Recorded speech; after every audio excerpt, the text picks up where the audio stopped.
Hello friends.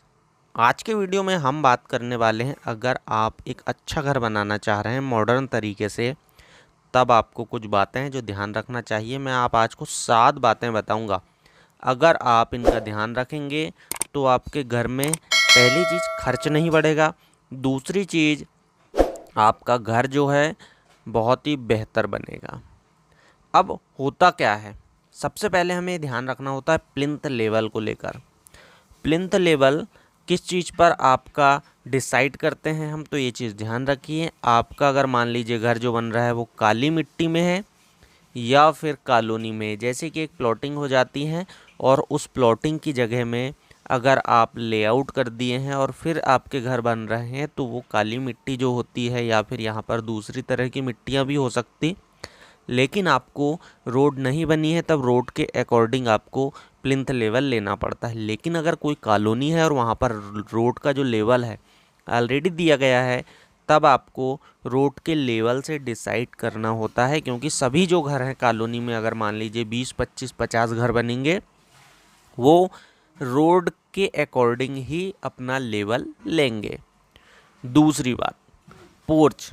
कभी भी अगर आप पोर्च बना रहे हैं तो यहाँ पर आपकी फ्लोर की हाइट और पोर्च की हाइट में आप डिफरेंस ज़रूर रखें। क्या कारण है इसका मैं बता देता हूँ।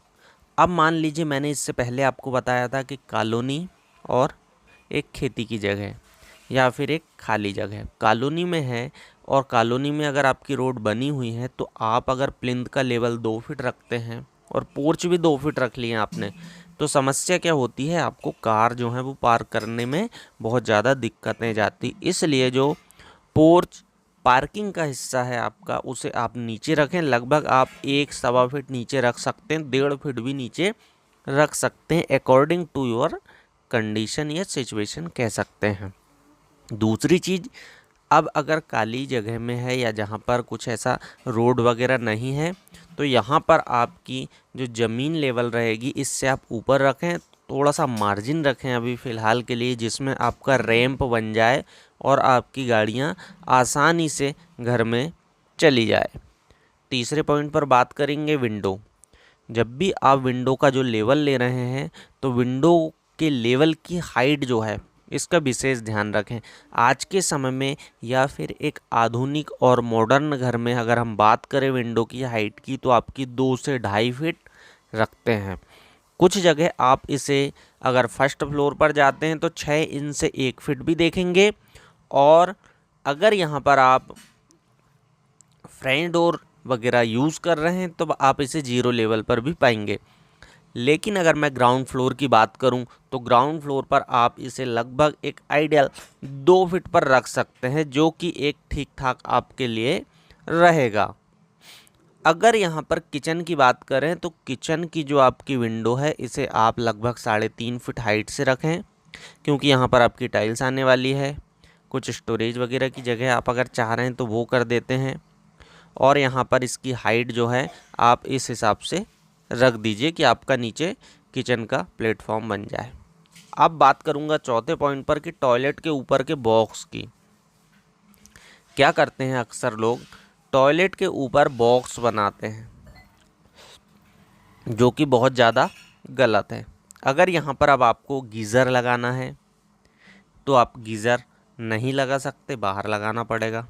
दूसरी चीज़, यहाँ पर आप अगर शॉवर लगाना चाह रहे हैं, जिसकी हाइट अगर आपको अच्छी रखना है या फिर जो घर में है उनकी हाइट जो है लगभग 5.5-6 फीट तक है, तब आपका 7 फीट पर अगर आप टॉयलेट के ऊपर का बॉक्स बना देते हैं तो शॉवर लेने में बहुत दिक्कत जाएगी। तो इस कारण ये चीज़ तो बिल्कुल ध्यान रखें, आप इसकी हाइट ऊपर तक रखें, फुल रखें, जिससे आपको दिक्कत नहीं होगी। पांचवा पॉइंट था वेंटिलेटर या वेंटिलेशन के लिए हम जो देते हैं, यहाँ पर एग्जॉस्ट वगैरह लगाते हैं टॉयलेट में तो लगा सकते हैं आप, यहाँ पर नेसेसरी है। अदरवाइज़ अगर आप इसे कमरे में रखते हैं तब दिक्कत होती है, क्योंकि आपकी यहाँ पर पीओपी वगैरह भी आने वाली होती है। अगर यहाँ पर मैं बात करूँ तो आपको लगभग ऊपर का जो मार्जिन है स्लैब से 1.5 फीट के आसपास आप छोड़कर फिर लगाएं वेंटिलेटर, अगर लगा रहे हैं तब। तो ज़्यादा बेहतर होगा। अदरवाइज़ आप आज के समय में ना लगाएं, जिससे पीओपी में दिक्कतें बहुत ज़्यादा आती हैं। 6वें पॉइंट पर स्लैब की हाइट। स्लैब की हाइट अगर आप ध्यान नहीं रख रहे हैं तब होता यह है कि आपकी सीलिंग, अगर मान लीजिए आपने 10 फीट, 10 फीट, 10.5 फीट रख ली है स्लैब की हाइट, और यहाँ पर पीओपी आपकी अगर नीचे आ जाती है, उसके बाद आपका फैन और नीचे आएगा थोड़ा सा, तो यहाँ पर समस्याएं हो जाती है हाइट को लेकर। तो ये चीज़ भी आपको विशेष तौर पर ध्यान रखना है कि ये समस्याएं ना बने। और मैं बात करूँगा लास्ट पॉइंट की, वो है एलिवेशन। कभी भी एलिवेशन जो है आपका, आप पहले ही कंप्लीट कर लें जब आपका घर डोर लेवल के आसपास या फिर आपका ब्रिक वर्क स्टार्ट हुआ है। क्या होता है, अगर आप प्लिंथ कंप्लीट होने के बाद और डोर लेवल से नीचे, यानी कि लगभग आपकी जुड़ाई 1.5-2 फीट है, तब तक आप इसे डिसाइड कर लीजिए। कारण क्या है कि सामने की तरफ अगर एलिवेशन आपका आ रहा है तो जुड़ाई आपकी यानी ब्रिक वर्क साथ ही साथ होते चला जाएगा। अगर आप इसे लेट करते हैं तब आपकी कॉस्ट यहाँ पर बढ़ जाती है और इससे आपको वो एक फिनिशिंग नहीं मिल पाती। अगर आप ये 7 पॉइंट समझ गए हैं तो आपको धन्यवाद, थैंक यू।